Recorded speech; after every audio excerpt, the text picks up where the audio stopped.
devez gérer ça, si vous avez une partie prenante qui vous dit expliquez-moi comment vous allez développer votre entreprise dans ce contexte. Alors aujourd'hui, vous pouvez aujourd'hui répondre, bah finalement, cher client, partie prenante, j'ai fait mon bilan carbone ou je fais mon reporting CSRD si vous êtes encore soumis ou j'ai une politique RSE. Voilà, ça peut vraiment être des réponses par rapport à cette, on va dire, intérêt d'une partie prenante pour votre entreprise. Mais si à un moment donné on vous dit oui, mais comment est-ce que vous allez faire face à ce contexte économique, géopolitique, climatique, sachant que 80% de l'impact environnemental, il vient des produits. Et ben en fait, par rapport à ce type de préoccupation, la réponse logique aujourd'hui, ce serait de dire je développe en interne une démarche d'éco-conception pour mettre sur le marché des produits qui vont consommer toujours moins d'énergie, de matière et de ressources. Et donc c'est là où on arrive vraiment à cette notion de d'éco-conception qui est vraiment un formidable outil, mais qui reste encore on va dire un ensemble d'outils qui sont parfois pas forcément bien connus ou difficiles à mettre en œuvre. Et donc le point de départ, ça peut être ça. Mais au fait, c'est quoi une démarche d'éco-conception?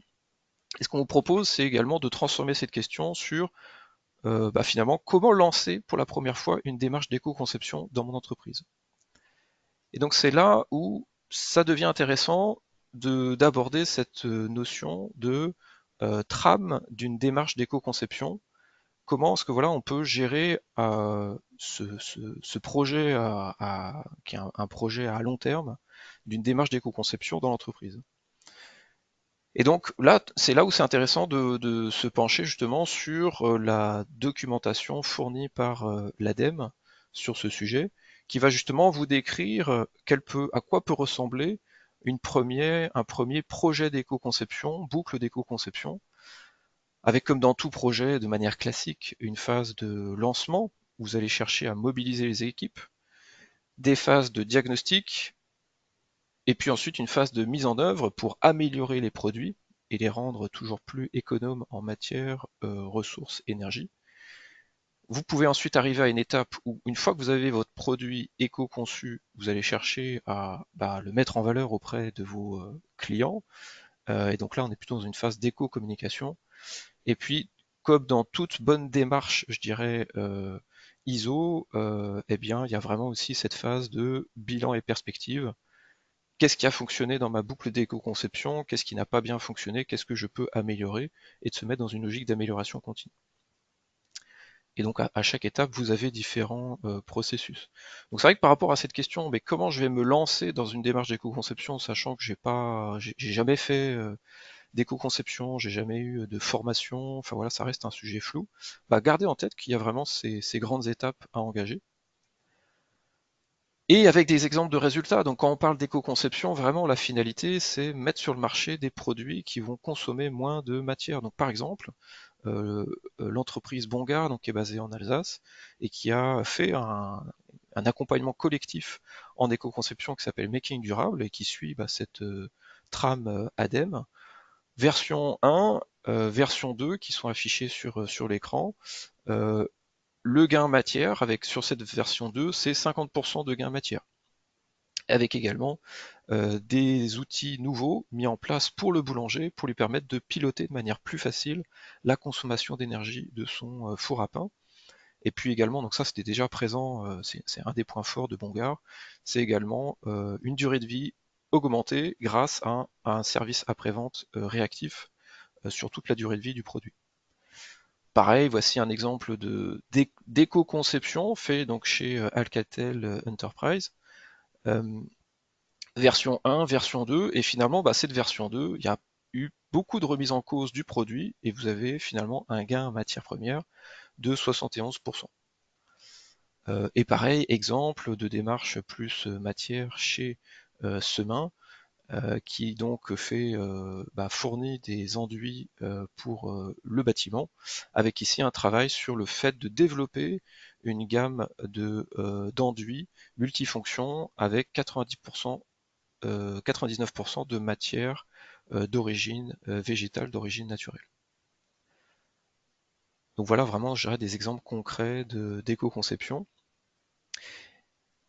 Comment réussir à ce que cette démarche d'éco-conception elle soit la plus efficace possible? Alors très rapidement, voici quelques exemples de facteurs clés de succès. On pourrait faire un webinaire uniquement sur ce sujet, mais voici un rapide aperçu. Un facteur clé de succès, c'est vraiment quand vous avez une première démarche d'éco-conception qui se lance, c'est de viser deux objectifs en même temps. C'est à la fois monter en compétence sur ces sujets en interne, mais également préparer, organiser les futures démarches d'éco-conception, faire évoluer vos processus de conception vers des processus d'éco-conception. Combien de temps ça prend? C'est vrai qu'il faut vraiment se dire que c'est minimum 6 mois, mais c'est 6 mois et plus. Qui va intervenir dans cette démarche d'éco-conception? Pareil, nouveau facteur clé de succès, c'est il faut vraiment réussir à mobiliser une équipe multifonction. Ça peut pas être que la R&D ou que le marketing ou que la production qui fait de l'éco-conception. C'est forcément une démarche multifonction dans l'entreprise. Également, facteur clé de succès, faire appel à un cabinet conseil en éco-conception si on n'a pas du tout eu d'expérience dans ce domaine. Et puis, dernier facteur clé de succès, c'est également bien équilibrer le budget temps et financier sur les différentes étapes de cette démarche d'éco-conception, dans le sens où c'est un projet, vous avez affecté un budget temps et un budget financier, ce serait dommage de mettre 90% par exemple de ce budget sur une seule de ces 5 étapes. Il faut vraiment réussir à le répartir sur tous ces sujets. Donc voilà, très, très rapidement, quels sont les facteurs clés de succès. Et pareil, euh, autre petit sondage également, même si tout ça vous est présenté très rapidement, c'est selon vous, là comme ça, à chaud, ce serait quoi parmi ces facteurs clés de succès, celui qui serait le plus important? Voilà, vous êtes une entreprise qui démarre une démarche d'éco-conception. C'est quoi selon vous le sujet qui est vraiment, voilà, celui-là, il faut vraiment être très bon dessus parce que c'est celui qui va avoir un impact fort sur la réussite ou non de la démarche d'éco-conception dans l'entreprise. Voilà, on vous pose la question à chaud. En tout cas, super merci pour vos retours.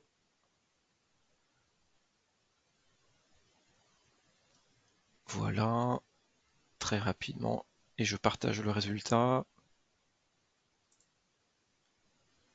Et donc pour vous vraiment l'enjeu numéro un, c'est mobiliser en interne les collaborateurs clés. Alors voilà, donc ça c'est moi je serais plutôt d'accord avec ça.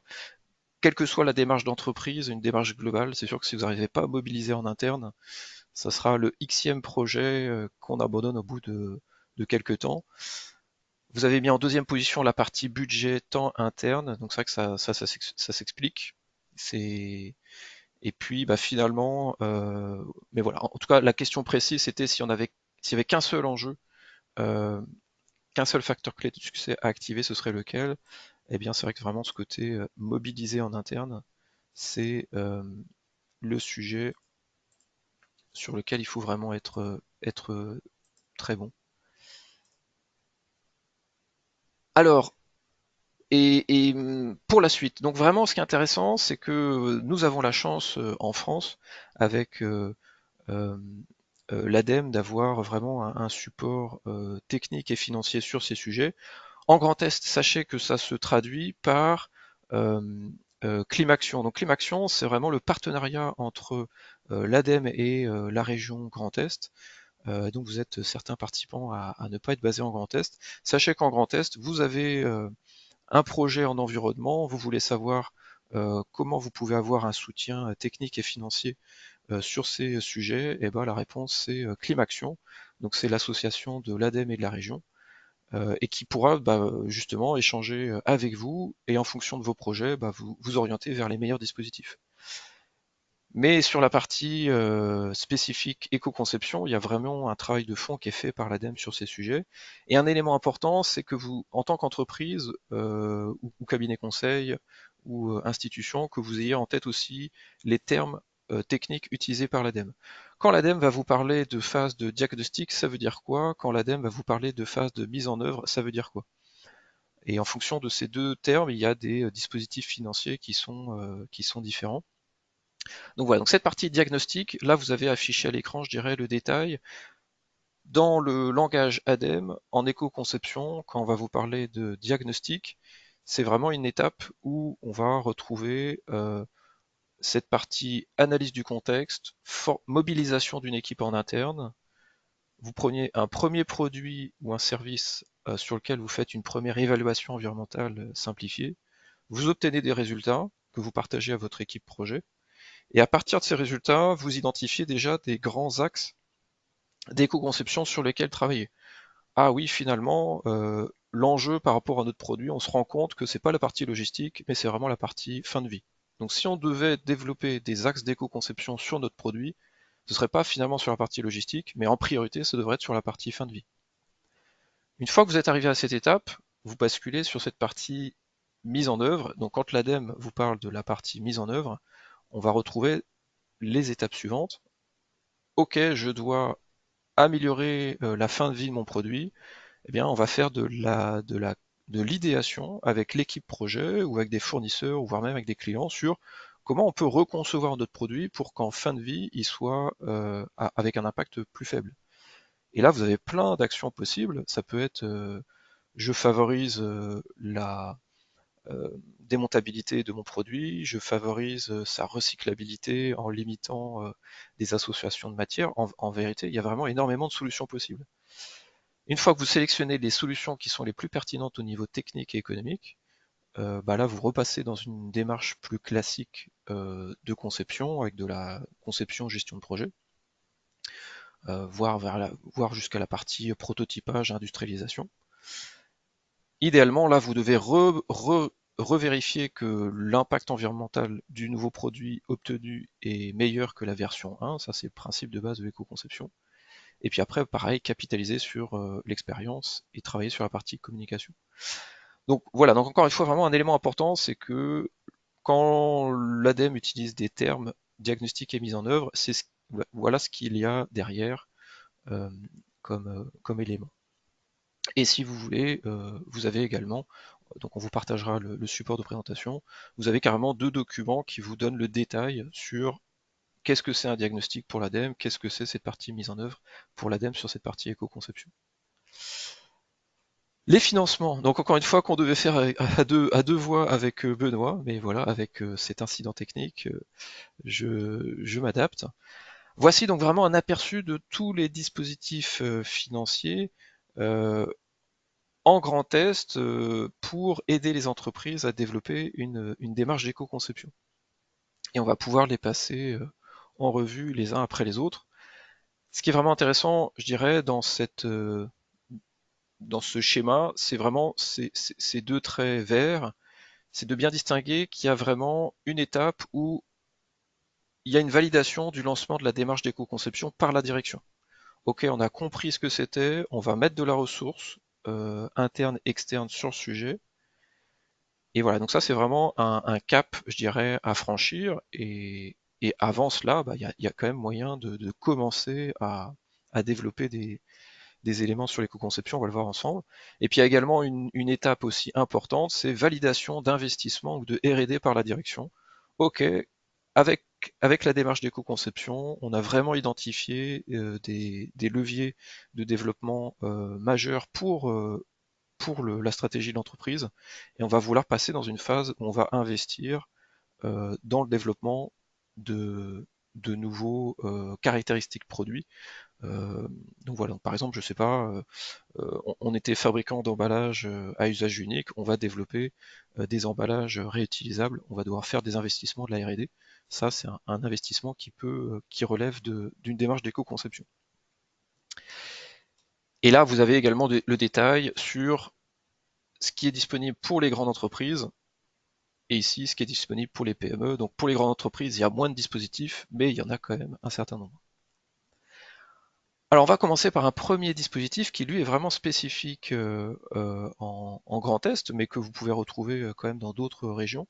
Donc c'est vraiment un format visite éco-conception qui est donc réalisé par la CCI en grand test.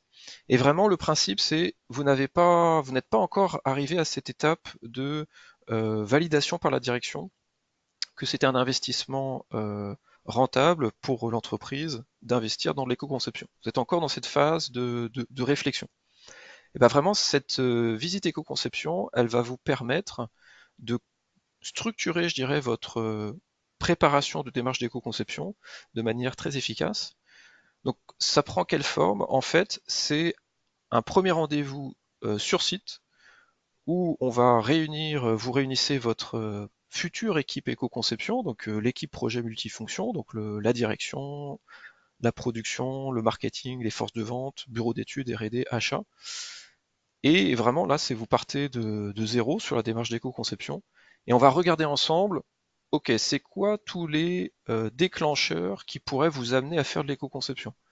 Est-ce que vous avez une réglementation actuelle ou à venir qui va vous imposer de développer de l'éco-conception sur certains aspects produits? Quelles sont aujourd'hui les demandes clients précises ou partielles?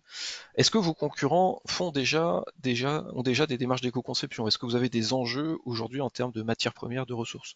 Donc ça, c'est toute une série d'éléments qui peuvent à un moment donné déclencher au sein d'une entreprise une démarche d'éco-conception. Et puis également, on va regarder quelles sont vos actions actuelles en interne sur ce sujet éco-conception. Voilà, par exemple, au niveau des achats, est-ce que vous avez peut-être déjà des critères d'achat orientés éco-conception? Est-ce qu'en termes d'innovation, vous avez déjà intégré des actions orientées réduction forte de consommation de matière, d'énergie, etc. Et donc, est-ce que voilà, finalement, vous n'avez pas déjà fait pas mal de choses en éco-conception sans avoir forcément mis le mot dessus? Et avec ces deux éléments, entre les déclencheurs et ces actions actuelles internes, vous allez pouvoir vous positionner sur une matrice et ça va vous permettre vraiment de faire une analyse de votre positionnement. Donc soit par exemple vous êtes sur un marché où il n'y a pas du tout de demande ou d'enjeu ou de déclencheur en éco-conception, et en même temps vous faites pas grand-chose sur ce sujet, bah là finalement vous êtes aligné et l'éco-conception n'est pas forcément un enjeu stratégique pour vous. Ou au contraire, vous avez de plus en plus de déclencheurs qui s'activent. En interne, vous pensiez faire pas mal de choses sur le sujet, mais finalement se révèle pas, pas, pas suffisamment structuré et efficace. Et bien là, ça peut vraiment être pour vous le moment dans les 12 prochains mois de déclencher une démarche d'éco-conception. Voilà, avec cette matrice de positionnement. Donc voilà, donc encore une fois, l'intérêt de cette visite éco-conception, c'est qu'elle est prise en charge par l'ADEME et la région et les fonds FEDER, donc dans le cadre de Climaction, et ça vous permet voilà, sur vraiment une intervention relativement courte, donc une demi-journée, plus une restitution, de vraiment faire le point sur ce sujet éco-conception, et puis également après, en fonction de votre situation, eh ben, on est en capacité de vous indiquer quels sont les meilleurs dispositifs pour lancer votre démarche d'éco-conception. Voilà, et puis on fait également un travail rapide, une première ébauche sur, prenons un de vos produits phares, faisons une première, décrivons, je dirais, le cycle de vie de votre produit, regardons là où vous êtes déjà finalement fort, quels sont par contre les points sur lesquels vous savez qu'il y a des axes d'amélioration à engager et des pistes d'action à engager. Et donc voilà, donc si vous avez voilà vraiment vous êtes dans cette situation de vous n'avez jamais fait d'éco-conception, mais vous voudriez voir vraiment s'il y a un potentiel dans votre entreprise, contactez notre équipe. Donc voilà, donc vous avez vraiment on est quatre conseillers pour les différents territoires du Grand Est. Et encore une fois, c'est un dispositif qui est réservé aux PME selon la définition européenne et qui est pris en charge à 100% par l'ADEME, la région et le FEDER. Également, action que vous pouvez engager, c'est bon, voilà, la direction n'a pas encore validé que c'était un sujet majeur à engager dans l'entreprise. Par contre, ce qu'on constate, c'est que vous pouvez quand même vous engager dans des formations courtes avec un, deux, trois, quatre collaborateurs et puis suivre une formation de 1 à 2 jours sur le sujet. Donc ça, c'est aussi une bonne manière d'engager la démarche.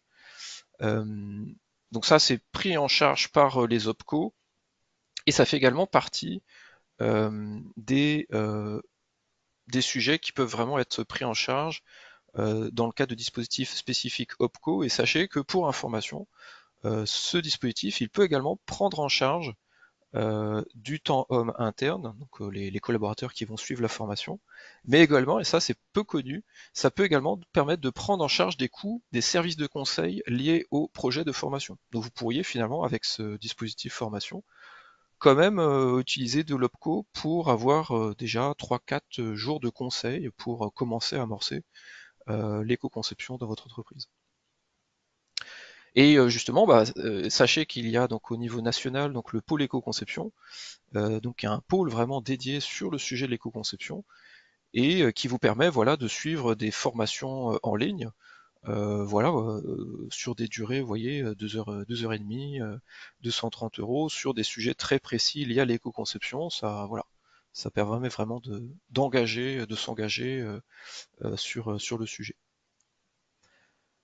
Donc voilà, donc là on a vraiment vu cette première partie. Vous n'êtes pas encore arrivé à cette étape de validation stratégique par la direction. Il y a vraiment cette visite éco-conception ou ces formations courtes. Voilà, là maintenant ça y est, vous voulez vous engager dans une première démarche d'éco-conception.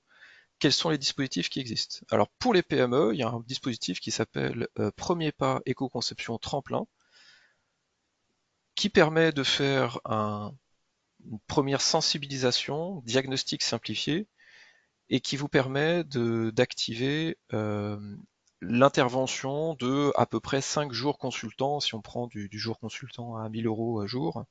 Donc ça vous permet d'avoir sur une facture de 6250 euros, 5000 euros d'aide, donc 80% d'aide.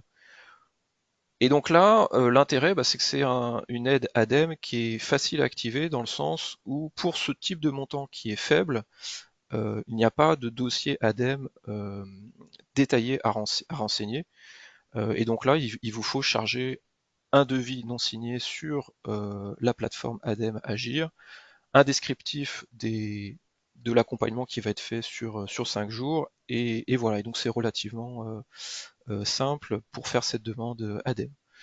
Et voilà, et donc là, on a des entreprises en Grand Est qui ont fait utiliser cet outil pour commencer à travailler sur ce sujet éco-conception, et puis ensuite ça leur a donné envie d'aller plus loin et qui ont ensuite pu activer des dispositifs ADEME plus importants. Encore une fois, l'intérêt c'est que voilà, c'est très simple à activer. Alors si vous voulez aller plus loin, donc en effet, si vous êtes une PME, donc il y a ce diagnostic éco-conception BPI. Donc là, vous voyez, on retrouve ce vocabulaire ADEME quand on va vous parler de diagnostic. Ça veut dire quoi un diagnostic? Ça veut dire les différentes étapes qu'on a vues ensemble tout à l'heure. Donc là, pour le coup, on a quand même un nombre de jours plus conséquent. Donc on est sur à peu près 18 jours consultants. Donc là, à étaler sur 4 à 6 mois. Et on est vraiment sur cette étape de diagnostic. Donc encore une fois, une évaluation environnementale initiale de votre produit et une préparation de la mise en œuvre avec des premiers chiffrages technico-économiques. Voilà, en disant bah tiens voilà, on a compris qu'on devait travailler sur la fin de vie de notre produit. Si on doit travailler sur améliorer la démontabilité de notre produit en termes de fourchette de budget, ça nous amènerait vers quel montant. Voilà. Donc là, pareil, ce qui est intéressant, c'est que pour déclencher ce dispositif, là, pour le coup, c'est pareil, c'est un dispositif qui est standard, c'est-à-dire que voilà, c'est 18 jours, il y a un cahier des charges précis derrière, ce n'est pas à vous comment dire, de décrire, je dirais, le cahier des charges, c'est un cahier des charges standard. Et donc là, pareil, c'est une demande qui est faite sur le site, là pour le coup, c'est une demande qui est faite sur le site BPI, euh, et avec une prise en charge également vraiment de l'ordre de 70 à 60% de, du budget. Point de détail, c'est que vous avez deux options. Soit quand vous faites cette demande sur le site BPI, euh, vous, vous n'indiquez pas forcément le consultant avec qui vous voulez travailler. Et là, pour le coup, votre demande d'accompagnement va être soumise à un groupe de cabinets conseil éco-conception qui sont référencés par la BPI. Et puis, un cabinet conseil se positionne. Mais sachez que vous avez aussi la possibilité de quand vous faites votre demande BPI, d'indiquer le cabinet conseil avec qui vous voulez travailler en amont. Voilà, donc ça c'est vrai que c'est deux options qu'il faut avoir en tête sur ce sujet. Ensuite, vous avez, je dirais, l'accompagnement plus global ADEME, donc études éco-conception. Là, on va vraiment activer la partie diagnostic et mise en œuvre, donc toute la boucle d'éco-conception en entier. Donc là, on vous indique, je dirais, les montants maximum. Alors l'idée, c'est pas forcément d'aller chercher à activer 100% du budget disponible, mais c'est pour vous donner un ordre de grandeur, je dirais, sur les budgets possibles avec cet accompagnement. Et voilà. Et donc là, les livrables, bah, c'est les livrables d'une boucle entière d'éco-conception. Donc à la fois l'évaluation environnementale, les pistes d'action, les actions que vous avez sélectionnées et le plan d'action pour développer le produit et ensuite le mettre sur le marché. Élément intéressant, c'est que ce dispositif permet la prise en charge du temps homme interne, c'est-à-dire que vous présentez à l'ADEME, par exemple, le fait d'avoir X jours de travail en interne de vos équipes sur l'éco-conception, et ça fait partie du budget présenté à l'ADEME. Ça permet également la prise en charge de coûts liés à de l'utilisation de logiciels d'éco-conception, d'évaluation environnementale, mais également des coûts possibles de prototypage. Alors là, pour le coup, vous êtes sur un dispositif où vous n'avez pas forcément un cahier des charges standard. Là, c'est à vous de créer votre propre projet tout en rentrant dans le cahier des charges ADEME. Donc là, spécificité, je dirais, Grand Est, ce qu'on vous préconise, c'est de préparer, je dirais, votre demande de cofinancement en amont avec la CCI pour vraiment vous aider à ce que ça soit, vous puissiez avancer, je dirais, de la manière la plus efficace et rapide. Et une fois que votre projet est bien calé, et ben du coup, vous pouvez le présenter donc à Benoît Deveau en visio pendant voilà 30 minutes, ce qui permet à l'ADEME d'avoir un aperçu clair et précis de votre projet et de voir s'il est cofinançable par l'ADEME. Donc voilà, donc vraiment première étape, c'est avec la CCI, préparer une présentation de votre projet, et donc on peut vous fournir un exemple de trame. On vous aide à bien comprendre le cahier des charges ADEME. Ça veut dire en amont que vous allez devoir avoir au moins un premier devis avec un cabinet conseil avec qui vous allez dialoguer. Et encore une fois, derrière, on va chercher avec vous à bien activer les différents facteurs clés de succès. Voilà, par exemple, bien équilibrer le budget. Et voilà, et ensuite vous, une fois que votre présentation PowerPoint qui synthétise les éléments est prêt, bah là vous pouvez le présenter à Benoît et qui en retour vous dira bah c'est ok, ça rentre dans le cahier des charges ADEME et par rapport aux objectifs ADEME, ou bah non là il y a encore des points d'interrogation. Et ensuite vous pouvez faire un dépôt officiel, je dirais, de demande de cofinancement sur la plateforme Agir de l'ADEME. Ensuite, bah, sur ce même format, donc étude éco-conception de l'ADEME, hein, et ben finalement vous avez également, vous pouvez faire ce format ADEME avec une opération collective qui s'appelle Making Durable. Donc ça c'est une particularité en Grand Est. Donc finalement vous allez faire cette boucle d'éco-conception de A à Z comme avant, mais là dans le cadre d'un parcours avec également des phases collectives avec des entreprises. Euh, Bah, l'intérêt, bah, c'est que ça permet d'avoir aussi des échanges avec d'autres entreprises qui s'engagent dans la démarche d'éco-conception. Et ça, c'est souvent très stimulant. Hein, vous voyez, entre vous lancer dans une démarche d'éco-conception en autonomie, bon, vous allez avoir vraiment la tête dans le guidon sur vos problématiques, vos spécificités. Là, le fait d'être dans un groupe d'entreprises, ça permet vraiment aussi de voir comment les autres entreprises s'organisent, quels sont les problèmes communs ou quelles sont les solutions qu'elles ont pu développer et que dont vous pouvez vous inspirer. Et voilà, puis ça a aussi un côté, je dirais, motivant. C'est-à-dire que voilà, c'est un vrai challenge, une démarche d'éco-conception. Et d'être dans un groupe, eh ben, ça participe aussi, je dirais, à la dynamique de la démarche. Voilà, donc là, vous avez 6 jours d'ateliers collectifs. Donc par exemple, vous êtes formé à l'utilisation d'un outil pour faire l'évaluation environnementale de votre produit.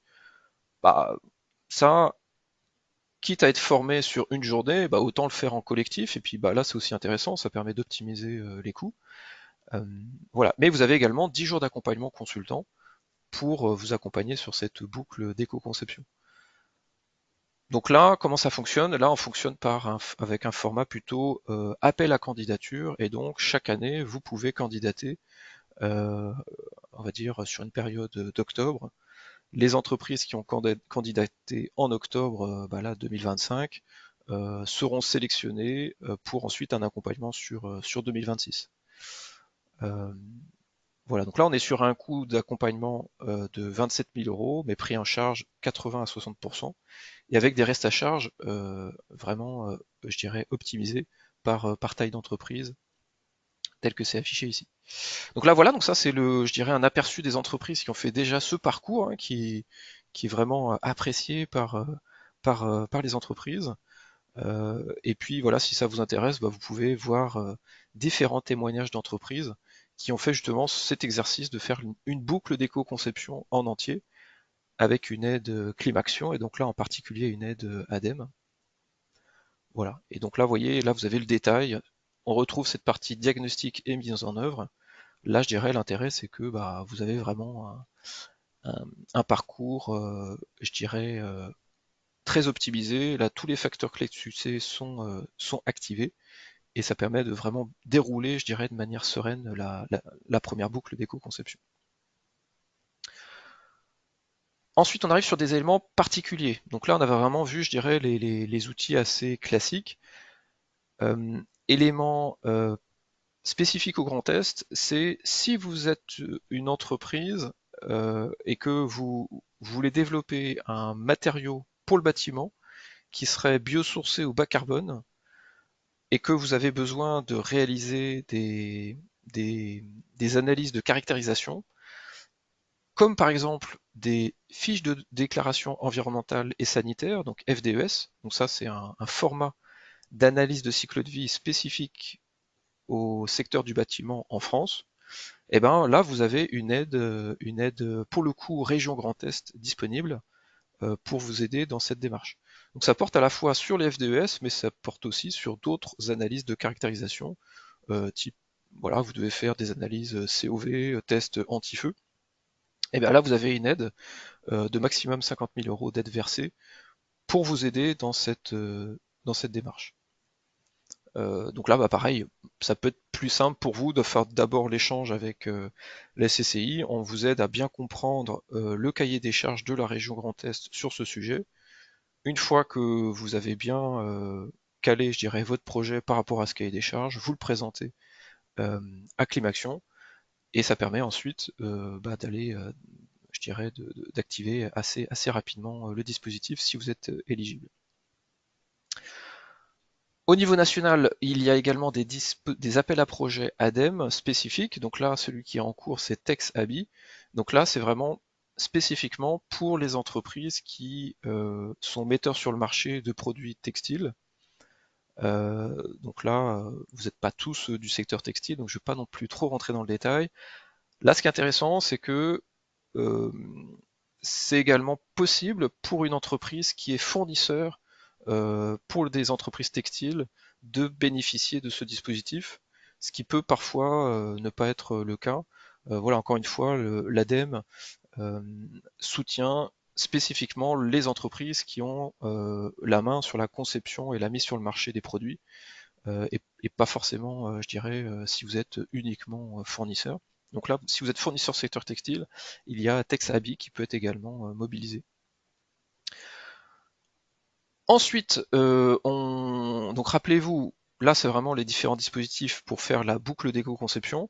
Et ensuite, on arrive plutôt vraiment sur cette partie où, dans le cadre de ma démarche d'éco-conception, maintenant j'ai identifié des investissements qui sont nécessaires pour bah, développer justement un levier d'action éco-conception. Donc là, vous avez des aides à l'investissement éco-conception qui sont uniquement réservées pour des entreprises qui ont bien fait au minimum la phase diagnostique selon le vocabulaire ADEME. Euh, donc voilà, donc là, pareil, voilà, si vous avez des investissements qui sont nécessaires dans des outils de production avec nouvelles technologies ou la réalisation de tests de prototypes ou pré-production, eh bien vous pouvez activer ce type d'aide.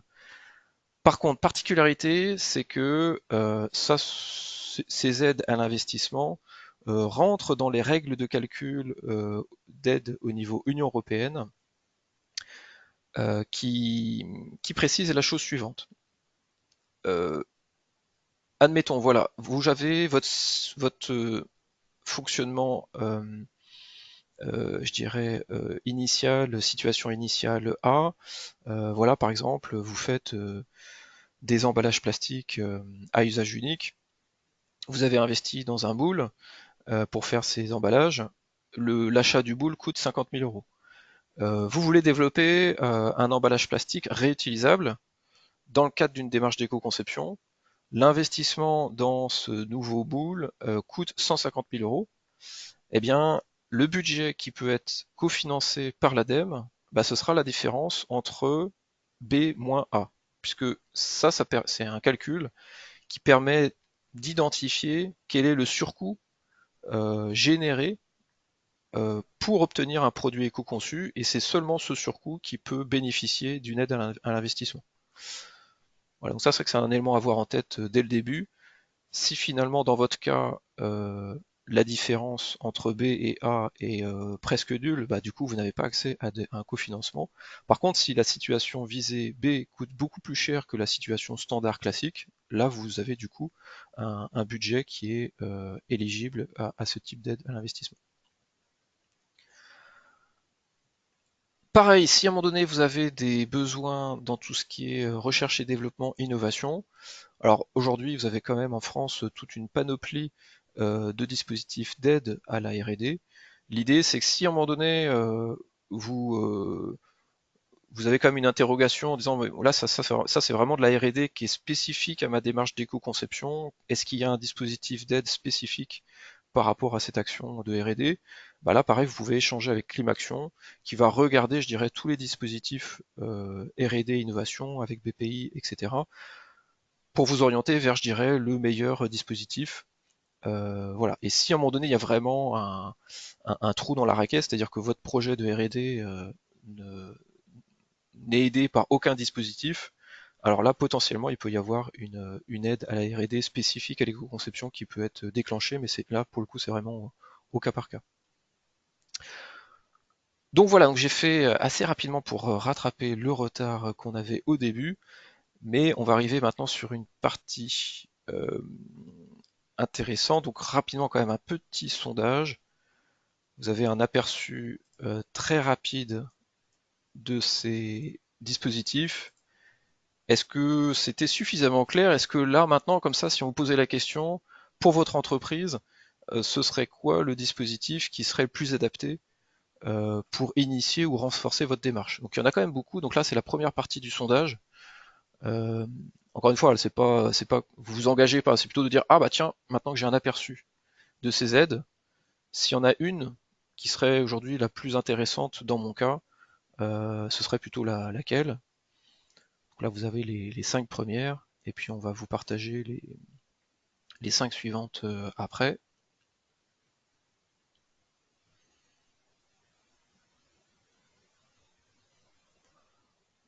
Voilà, en tout cas, bah, merci pour vos retours. Très bien. Ok, et puis on va passer à la deuxième partie du sondage euh, avec les autres dispositifs.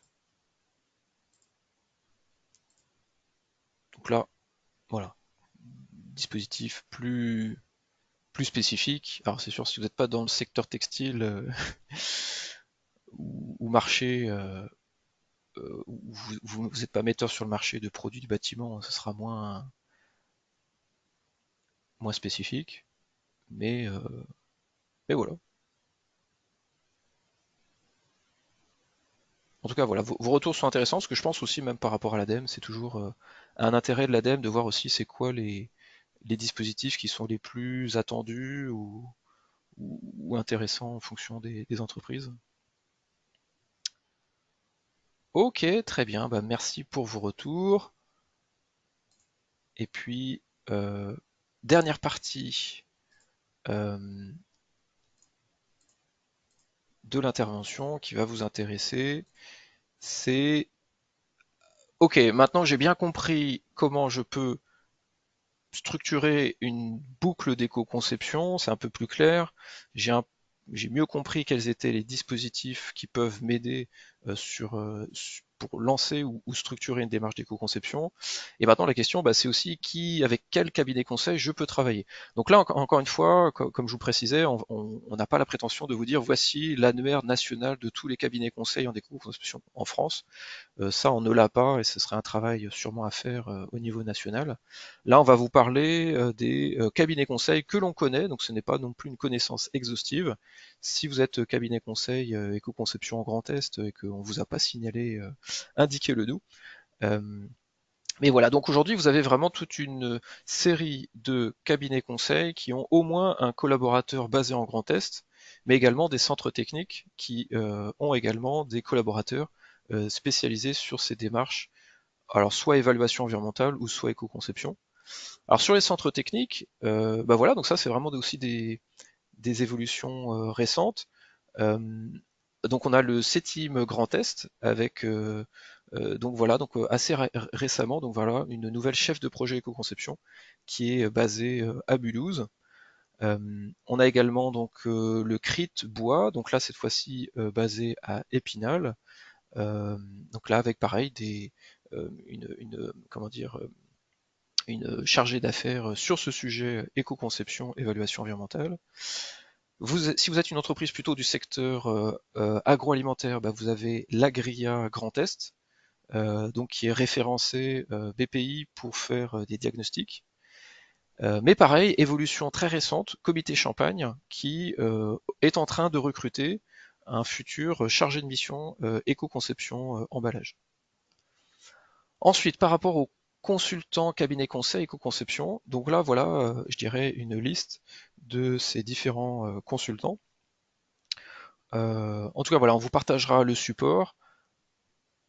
Après, la question, c'est finalement par rapport à votre entreprise, ce serait quoi les cabinets conseils les plus pertinents?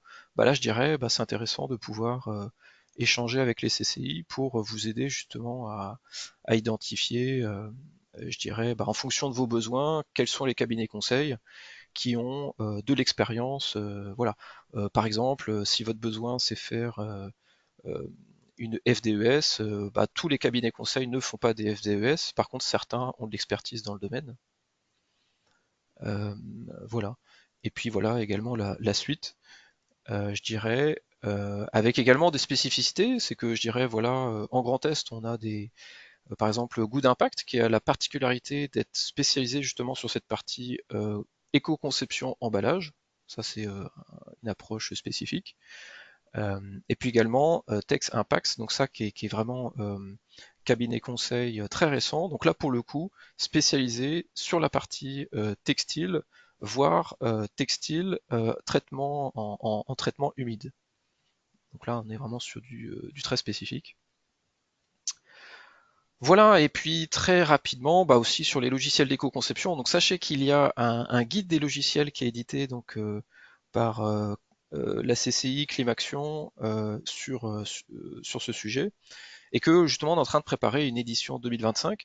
Donc ça vous permet d'avoir un aperçu des différents logiciels d'évaluation environnementale éco-conception, et on peut voir vraiment qu'en 2021 c'était bah, l'année où il n'y a jamais eu autant de logiciels d'évaluation environnementale, d'éco-conception qui sont sortis. Et donc aujourd'hui, on en a plus de 50. On est en train de remettre à jour ce guide 2025, et ce qui sera intéressant, c'est que dans cette version 2025, vous aurez également bah, des précisions sur c'est quoi les nouveautés qui ont été développées par logiciel en 2024-2025. Voilà, et donc vous avez également un classement par secteur. Donc voilà, si vous êtes une entreprise du secteur de l'ameublement, bah, aujourd'hui vous avez des logiciels qui se sont spécialisés sur ce secteur. Après, ça ne veut pas dire que vous ne pouvez pas utiliser des logiciels multisectoriels. Mais voilà, donc encore une fois, un outil intéressant pour vous aider à structurer votre démarche d'éco-conception. Alors, maintenant, nous allons rapidement regarder si vous avez des questions. Et si vous avez des questions à poser, c'est le moment. Euh, et ou en tout cas, voilà, si vous avez des questions, en tout cas, nous, Benoît Deveau et moi-même, on sera à votre disposition pour la suite, pour échanger, euh, pour encore une fois vous aider à développer vos démarches d'éco-conception. Alors, je vois que vous n'avez pas forcément euh, de questions, mais c'est que c'est donc la présentation était suffisamment claire. Très bien, bah en tout cas, bah merci pour votre participation. Désolé pour ce petit couac technique. Je sens que Benoît va me faire une soufflante.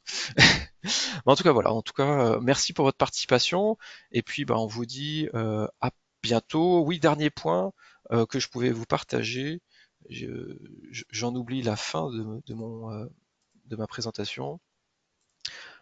C'est que donc prochain webinaire qui aura lieu donc le 27 mars. Cette fois-ci, on va aborder le sujet. On parle d'intelligence artificielle à toutes les sauces. L'intelligence artificielle, ça a quand même un impact environnemental qui est non négligeable. S'il y a un domaine d'application où ce serait intéressant quand même d'utiliser l'intelligence artificielle, ce serait pour éco-concevoir plus facilement des produits. Là, on va dire l'impact environnemental qu'on va générer, potentiellement, on va le rattraper en mettant sur le marché des produits moins impactants.